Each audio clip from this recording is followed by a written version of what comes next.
It's Nolan.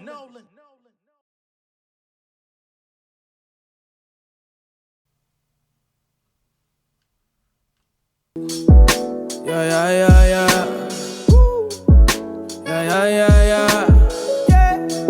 Yeah, yeah, yeah, yeah. Victim of constant comparison. Breaking away from their rhetoric. Told on myself like a therapist. I am not sharing this, I have been tethering. Feel for the storm and I weather it. Doubt on myself when I'm better than 80%, I mean 90%, I mean all of these niggas, I'm shredding them. But what does it matter when nobody listens our way? To be honest, my extracurriculars bringing in most of the money I make. I've been comfortable moving my pace. Asking from hungry, my nigga, I ain't. Wait, glutton for pain, glutton for change. When I went through the struggle, nobody came. Who gon' pay this outstanding balance? Not go fund me when your health fade. Can't move the same niggas, can't depend on the goal of gum. It's just being honest. Sometimes I wonder if it'd all be different if I went to college. Probably not. At the end of the day, niggas need $1. I ain't never had writer's block. Moving independent, could've signed the cash. Trying to take the business to a higher notch. Finna kill the game, better call the cops, but I'm cool. I ain't got too much to be tripping about. Got a full fridge and a clean house. Got a 60-inch and a nice couch. Got a fine lady, she a great spouse. Making life plans for the future. Sometimes what's good for you might taste funny, kombucha. Ayy, but I got the master key. Making the masterpiece. Put on my everything into this craft. You can judge it right after I leave. What's going on, beautiful people? It's the kid J Nolan here. Welcome back to another episode of Inside the Industry, your number one source for music, entertainment, commentary, and breakdowns. Hope everybody's doing well this evening. In this particular video, we're going to be addressing a few different topics. The first that we're going to get into is Jay-Z. He's still seeking dismissal in this, of course, SA case that's been leveraged against him and Diddy. It had gone silent for a couple of days. The judge finally responded a couple of days ago, told Jay-Z and Alex Spiro they needed to calm down, needed to fall back. They're coming in with too much of a hot and heavy hand, with their requests. They come back and issue their response. We're going to go over that response. We're also going to talk about how Dame Dash, of course, we know that he was forced to sell his stake in Rockefeller not too long ago, a few weeks ago, about a month. Unfortunately, his stake in Rockefeller was bought by the state for about $1 million, but it was a credit, so nobody had to put no money up. It just was accredited toward his taxes. But it seems that he still has delinquent debts that are still active. Of course, he wanted in the upwards of around $10 to $12 million for his stake in Rockefeller so that he could pay everybody off and, just break even. However, that didn't happen. So now his film enterprise, Dame Dash Films, is actually in jeopardy of being put on the auction block as well, which means that the independent movies that he's been putting out, one of which is already on BET, I believe. He has another one that's supposed to go on BET very soon. The rights to these films may now be in jeopardy to where he may have to relinquish the rights to these projects so that somebody can purchase those and make him whole in terms of the other debts that he owes, I believe, in the state of New York. So it's getting real tricky out here for Dame Dash, man. Oh man, shit is wild. Okay, so we're gonna talk about that in a little bit. And we're also going to cap things off with President-elect. He's about to take office very soon, Mr. Trump. And he just lost his appeal for his weird case, his SA case that was, already out there. He tried to file for an appeal for it. The appeal was denied. He must pay fines on his actions. So for anybody that's keeping score, it was alleged. Looks like we have a predator as our president. That's y'all mans though. So let's get into the show, shall we? Let's start with Jay-Z and we'll work our way down. So this is today's filing coming from Alex Spiro, Jay-Z, a letter to Honorable Judge Annalisa Torres, okay? Filed December 30th. Page 1 of 2. This is in concerning Jane Doe versus Sean Combs, in which Jay-Z was included.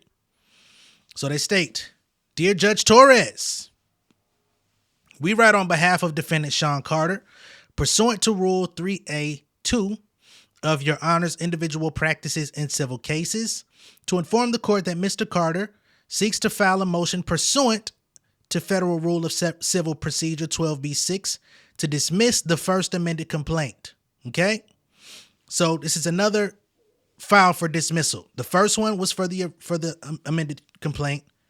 And they're coming again and saying this thing needs to be stricken, right?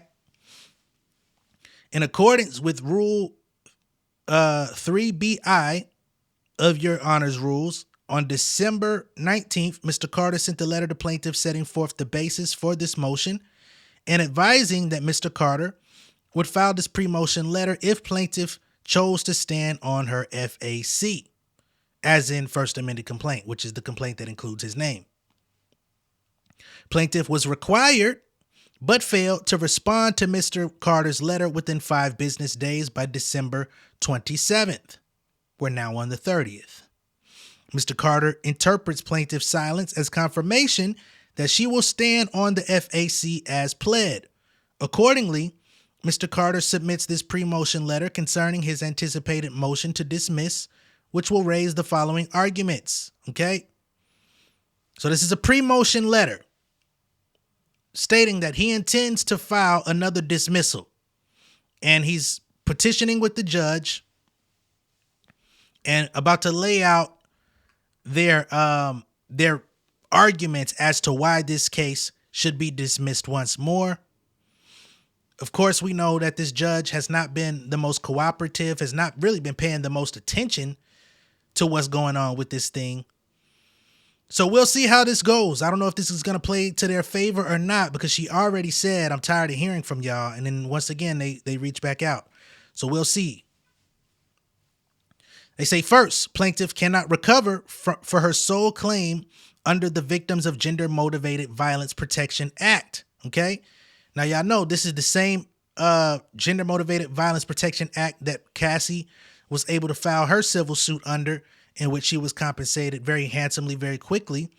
And it's opened the door for a lot of, we'll just say, retroactive civil cases against Diddy and others in the music and entertainment industry as well, because there's many executives, many record label owners, CEOs, etc., that under this act have also met plenty of allegations in the past year. They've just kind of floated under the surface because people like Diddy and now Jay-Z have been the primary source of conversation, right? But they say, as a matter of law, because the statute does not have retroactive effect. I wonder how this is going to hold up, because a lot of stuff's been happening retroactively under this thing. They say plaintiff asserts a violation of the GMV law for conduct that purportedly occurred in September 2000. But the GMV law was not enacted until December 19th, 2000, 3 months after the FAC claims the conduct occurred, and cannot apply retroactively to create a cause of action unavailable to plaintiff at the time in question. They cite another case from December of this last year, dismissing the GMV law claim related to conduct that occurred before the GMV law was passed. So they're saying that this happened before the law was even a thing. Okay. Again, I don't know how strongly that's going to hold up, but this is one of their arguments. They say a contrary conclusion would violate both state and federal due process protections. Second, even if the GMV law had retroactive effect, it does not. To prevail, plaintiff must show that the violative conduct was committed within New York City. Okay? So they're saying, based on when this law was created, it was created after the supposed date of the incident. Now they're saying, well, if you want to move forward with that, you still got to prove that this happened in New York City, right? Because this has been a big part of contention. It's claimed to have taken place within New York City, but we know that this young lady is from upstate New York, which is quite far, 5 hours away. So how did she get there? When did she get there? How can she prove that she was ever in New York City? And that this big white house that they supposedly went to also took place or also was located in New York City, right?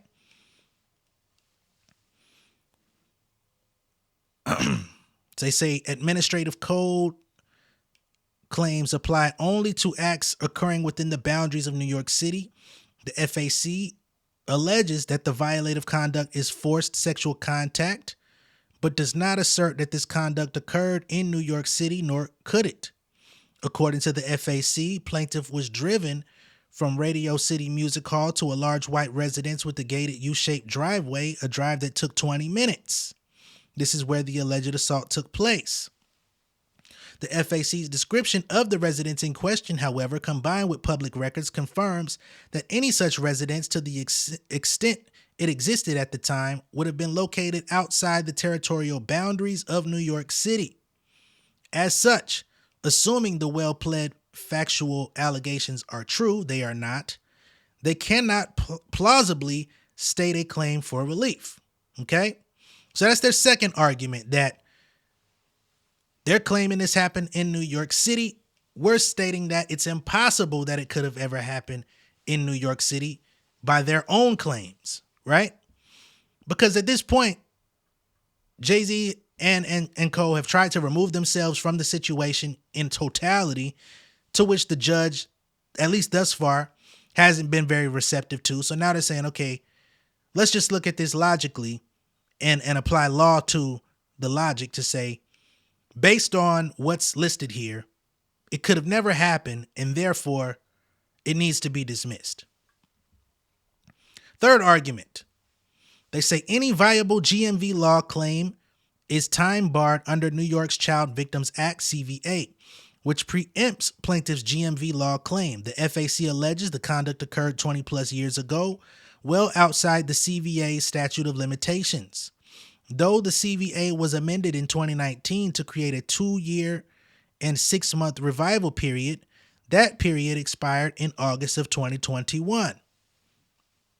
CPLR 214G, plaintiff seeks to plead around this statute of limitations issued by asserting a claim under the GMV law, which contains a longer revival period. Okay? So now they're trying to say that based on the Child Victims Act, the statute of limitations have already been surpassed. Therefore, they're trying to use the GMV law. And we already know that their first claim was refuting the usage or the relevance of the GMV law, right? So they're basically trying to make sure that they refute these newly created or newly changed laws that would otherwise protect victims of gender motivated violence or violence or nefarious acts against minors. They're stating these laws don't apply to us, right? Based on XYZ, which would be the basis for this entire filing from the victim. Right? Courts in this district, however, have recognized that the CVA's revival period preempts the GMV law's overlapping and extended one. Okay? As such, plaintiff's claim expired no later than August 2021. So they're saying that this never happened, but even if it did happen by law, the time to file a claim expired in 2021 in August. Now, for the people that don't like Jay-Z, the people that want to see Jay-Z go down, I think this will raise their eyebrows a little bit, because they're going to say, oh, now he's trying to get off on a technicality. Oh, now he's trying to get off on some expired dates. That means he did it. I don't concur, but I understand why you would say that, because they're pinpointing, some technicalities here.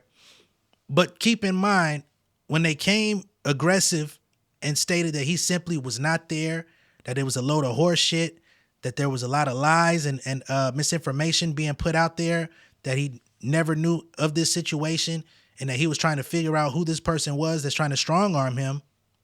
The judge was not receptive to those letters, to those, pleadings to the court. So I guess they're trying to take a change of approach, which is like, okay, let's not be emotional. Let's not think about the loss. Let's not think about the reputational harm that Jay-Z is, receiving at this time. Let's look at this strictly from a legal standpoint and look at the laws that were enacted for these types of cases and point out why these laws don't apply. I don't know. It's interesting strategy. I just got to see how it plays out. I can't say that this is great. I can't say that this is bad or what,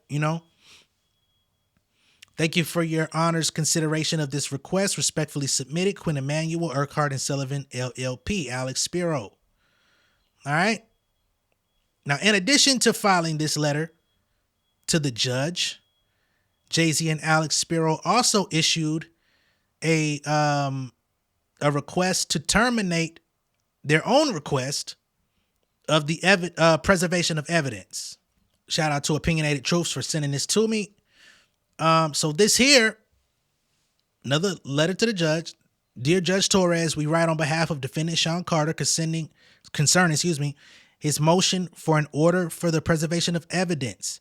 In an effort to resolve the motion, on December 30th, 2024, Mr. Carter served a document preservation notice concerning evidence related to this action and others. Given that Mr. Busby's counsel, which is interesting to me, Mr. Busby's got his own counsel, has indicated that they are permitted to accept service on his behalf. So now, instead of asking the judge to request the preservation of evidence, they say they went directly to Tony Busby's office and served them. And his counsel says we are permitted to accept service. You know what I'm saying? So it sounds like they now have some sort of agreement as it pertains to the preservation of evidence. So they don't want to take the request from the judge down. Basically, again, it seems like they're trying to be a little bit more, how could I put it? They're trying to be more respectful of the judge, trying to not put as much pressure on the judge, remove some of the paperwork, some of the filing, but at the same time say, this shit really needs to be tossed out. Let's bring it back to that. Why are you not dismissing this shit? So if you don't want to dismiss it based on what we've already submitted, you can remove our evidence preservation request. Just look at this. Look at our reasoning for wanting this shit to be tossed without talking about Jay-Z personally or things that he's suffering and, the extortion claims and all of that different stuff. Just look at it from a completely legal standpoint as it pertains to the laws that are protecting this allegedly false claim. Right? It's interesting. Mr. Carter effectuated service of this notice today. As such, the court need not intervene to issue a preservation order at this time. Accordingly, Mr. Carter respectfully requests to withdraw the motion as moot. Okay? And of course, moot means useless, right? Strike it from the record. Act like it never happened. Now, as it pertains to Dame Dash, because we've gone through the paperwork from Jay-Z and their request to the judge, still not like no super major news on that, but we'll see how the judge responds to the request for dismissal or the pre-motion filing for dismissal, right? Let's get into Dame.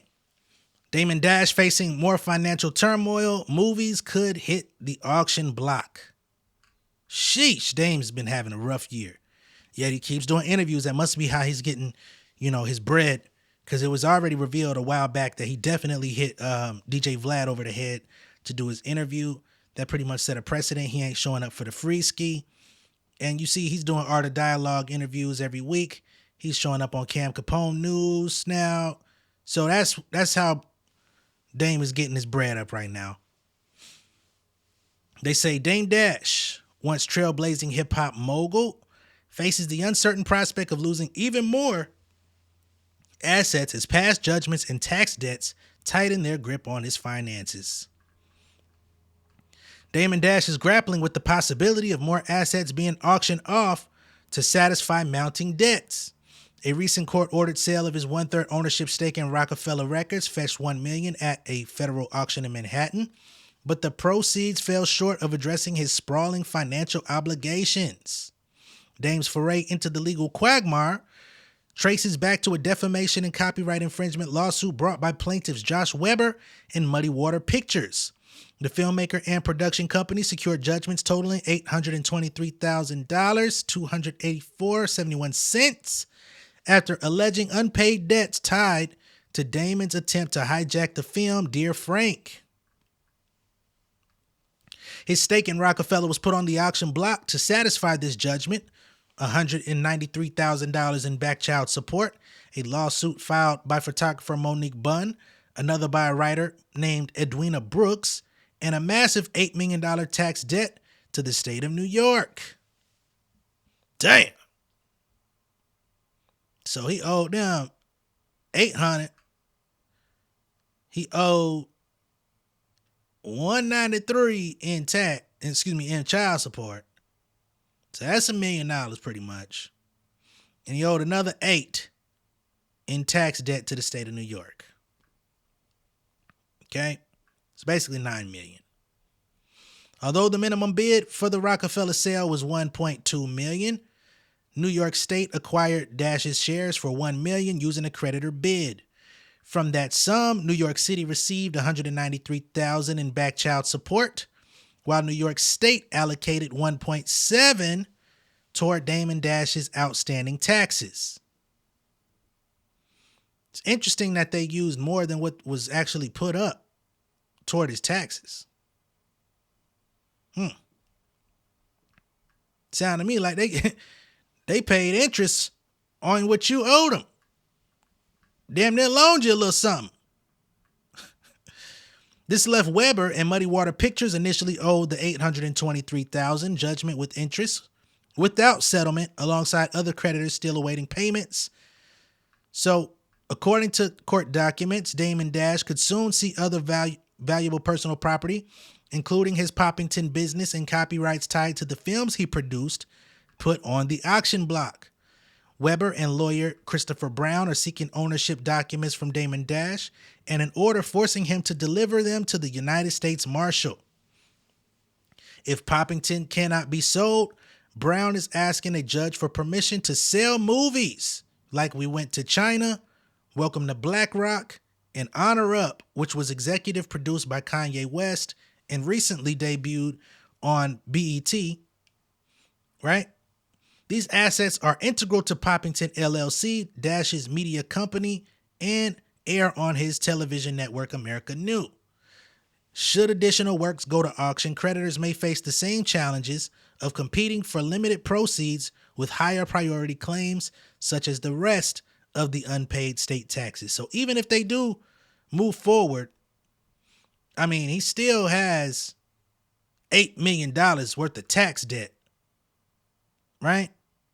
They applied 1.7 toward his taxes. So he still got like 6.3 million that have not been fulfilled. So even if these films go to auction, I don't see them being so. I don't know. He could get 6 million to make himself whole with the state, but then Christopher Brown and Weber, I'm quite sure they're gonna want to come back for some more and be like, nah, okay, now that you've caught that up, you still owe us 800,000. So all the things that Dame has in his name could potentially be taken because of these outstanding debts. Now, I don't know what the future holds for Dame Dash. I can't say. He may find a loophole. He may find a way out. But that's how it's looking for him currently. Now, I told y'all in the past, I believe that Dame has some other things that are going on that may be generating money, may not be in his name, may be tied to his wife, may be tied to, you know what I mean? Remember how Diddy had homes and stuff in his children's name and stuff like that? Wouldn't be surprised if Dame has some things set up that way as well that may be generating some sort of revenue on his behalf. But it's tough. It's tough, man. And last but certainly not least, Donald Trump, our president. Oh, now my shit want to start freezing. Hold on. Oh, shit, Trump. Don't be trying to pull them Jay-Z tactics on me. I heard how niggas be trying to fuck up niggas' internet connection and shit while they mid-video. Oh, man. Donald Trump loses appeal, ordered to pay $5 million as court upholds SA verdict. That's he finna be running our shit all over again. A federal appeals court has upheld the $5 million verdict awarded to writer E. Jean Carroll, who sued Donald Trump for assault. President-elect Donald Trump has suffered a major legal setback after a federal appeals court. Y'all just said that. In 2023, a jury awarded Carroll the sum after determining that Trump was liable for SAing her in a New York department store dressing room in the 1990s and subsequently defaming her by labeling her allegations a hoax after she went public.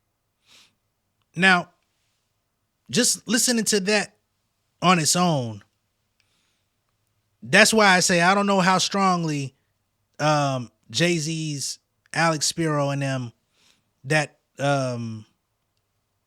filing for dismissal is going to hold up, because this took place in the 90s, and in 2023 she was awarded her money for this happening. So it's going to be an uphill battle for them to try to get that case tossed out, but they're trying.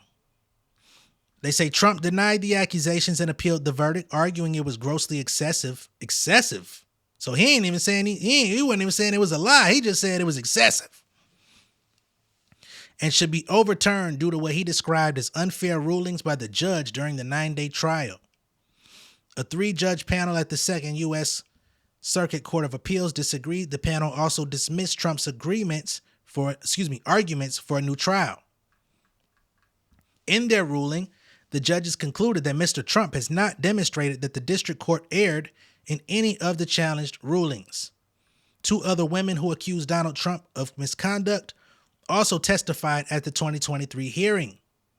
The appeals court said their testimony helped establish a repeated idiosyncratic pattern of conduct consistent with Carroll's allegations. Now that's the thing there, is that they have witnesses and people that can come in and attest to his character and the things that he's done to them, which swayed the jury. The opinion also referenced Mr. Trump's statements in the Access Hollywood tape, which also align with Carroll's claims. The infamous recording from 2005 features the then reality show star saying, "Grab him by the you-know-what." I don't know how y'all let this man get this far. In addition to the $5 million verdict, Carroll was also awarded $83 million in a separate defamation case. Donald Trump has denied Carroll's allegations and is also appealing that verdict. So that motherfucker might be paying her $90 million. I didn't even know that motherfucker had $90 million. They say he's so rich, then they say he's so broke. I don't know which one it is. Good gosh almighty. Hey man, I'm just here to get y'all the news. Y'all know I don't fuck with that dude, no way. But let me know what y'all think of all this down below in the comments. Be sure to like and share this video.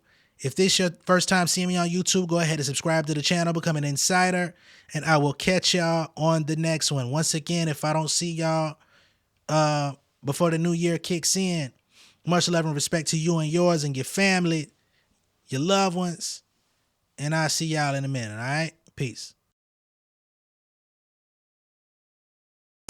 King of my city and cul-de-sac. Coming out swinging like soldier rags. Leading my people like quarterback. Boy, I study this shit, I'm an almanac. Had to get up and grind. Knowledge is booming, I'm here to apply. Came with the chip and the dip, it just single the mind. We finna do more to survive. I need my check. Spinning the block for the Gouda. We hitting the jeweler to flood out the net. We don't do beef for computers, I'm straight out the sewer. We come when you rest. Niggas be looking perplexed, so keeping my foot on their neck. No map, I trust my gut for the quest. With drama, I'm fully abreast. I was ready for years and they doubted me. All of a sudden they tell me they proud of me. I been dropping these haters like calories. Cross them out, I came back with some boundaries. Stand for my honor, but too raw, no corner. Packing the stick with a drummer. Wanna catch my bad, won't fumble. I done came too far to be humble.